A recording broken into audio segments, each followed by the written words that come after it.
Welcome back to Through the Ages. In the previous episode, we explored one of the most pivotal moments in the life of Moses, the burning bush. This was a moment that not only transformed his life, but also changed the course of history for an entire nation.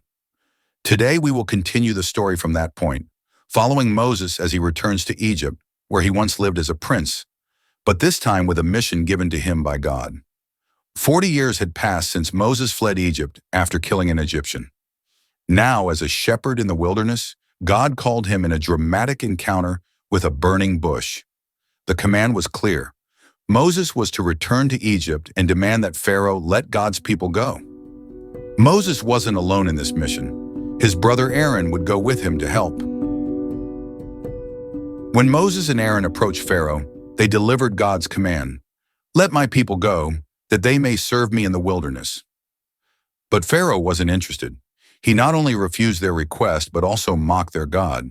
Furthermore, he made the lives of the Israelites even more difficult by increasing their workload. But God had a plan and warned that Egypt would soon face plagues as a demonstration of his power. The stage was set for a confrontation between Moses and Pharaoh, but more importantly, between the God of Israel and the gods of Egypt. God instructed Moses and Aaron to meet Pharaoh at the Nile River. As Pharaoh watched, Aaron raised his staff over the river, causing the water to turn to blood. The fish died, the river stank, and the Egyptians could no longer drink from it. Nevertheless, Pharaoh's heart remained hardened, and he refused to release the Israelites. Since Pharaoh's heart remained hard, God sent the second plague, frogs. Imagine frogs everywhere, in homes, in beds, and even in ovens. Pharaoh could no longer endure the situation. He begged Moses to pray to God and remove the frogs, promising to let the Israelites go. Moses prayed and the frogs died. But the moment the frogs were gone, Pharaoh changed his mind again. Then came the third plague. Without warning, Aaron struck the dust of the ground, and it transformed into gnats, tiny insects that crawled over everything and everyone. But still, Pharaoh's heart remained hardened. God then sent the fourth plague, swarms of flies. The flies invaded every corner of Egypt, covering the land. However, the land of Goshen, where the Israelites lived, was spared. No flies there. This showed a clear distinction between God's people and the Egyptians. But even with this sign, Pharaoh refused to let them go. Next came the fifth plague.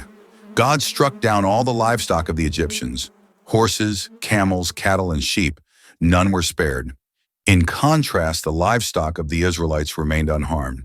However, once again, Pharaoh's heart remained unyielding. Then God commanded Moses and Aaron to take handfuls of soot and throw it into the air in front of Pharaoh. The soot became fine dust that spread throughout Egypt, causing painful boils to break out on the Egyptians and their animals. Despite this physical suffering, Pharaoh's heart remained as stubborn as ever. God warned Pharaoh again, this time about a deadly storm of hail. Moses raised his staff to the sky, and thunder roared, lightning flashed, and hail poured down. Pharaoh begged Moses to stop the storm and promised to release the Israelites. However, as soon as the storm ended, Pharaoh's heart grew hard once again. Then came the eighth plague, locusts. These swarms devoured what was left after the hail, destroying Egypt's crops. Even Pharaoh's advisors begged him to give in, but Pharaoh refused. The ninth plague was even more terrifying. Darkness. A thick, oppressive darkness enveloped Egypt for 3 days. No one could see and no one could move. Desperate, Pharaoh offered to let the Israelites go, but only if they left their livestock behind. Moses refused, knowing that they needed everything to properly worship God.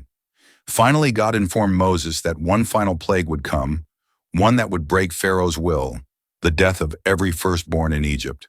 From Pharaoh's own son to the firstborn of the lowliest slave, even the firstborn of animals would perish. However, the Israelites would be spared.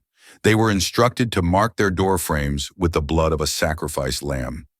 When the angel of death passed through Egypt, it would pass over any house marked with the blood, thereby sparing the firstborn inside. At midnight, the angel of death swept through Egypt, and cries of grief filled the land. Pharaoh's own son was among the dead. In his sorrow, Pharaoh finally summoned Moses and Aaron and commanded them to leave Egypt immediately. "Go, "Worship the Lord as you have said," he declared, utterly broken. That very night, the Israelites, hundreds of thousands of them, gathered their families, flocks, and all their belongings. Thus began the Exodus, the journey to freedom that would ultimately lead them to the Promised Land. Now let's shift our attention to a powerful work of art that captures the drama and terror of these events. The Fifth Plague of Egypt, painted in 1800 by Mallord William Turner. This oil painting is currently housed at the Indianapolis Museum of Art. However, don't let the title mislead you. It actually depicts the seventh plague of Egypt, where Moses calls down a storm of hail upon the land. This painting is much more than a mere historical scene. It serves as a dramatic exploration of nature's overwhelming power, a key element of Turner's work, which was profoundly influenced by the concept of the sublime. The sublime is an artistic notion that focuses on the awe and terror we experience when confronted with the vastness and fury of nature. In the painting, the sky takes center stage. Dark, swirling clouds dominate the canvas, evoking a sense of chaos and impending doom. If you look closely, you can see a distant Egyptian city under this foreboding sky, with a gleaming white pyramid standing tall against the storm. However, what truly captures the viewer's attention is the devastation in the foreground. Two lifeless horses and a man lie together, stark reminders of the earlier plague that decimated Egypt's livestock.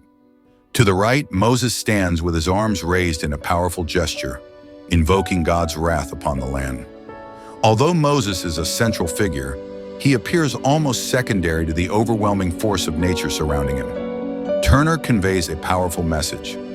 When nature is wielded by the divine, it surpasses any individual action.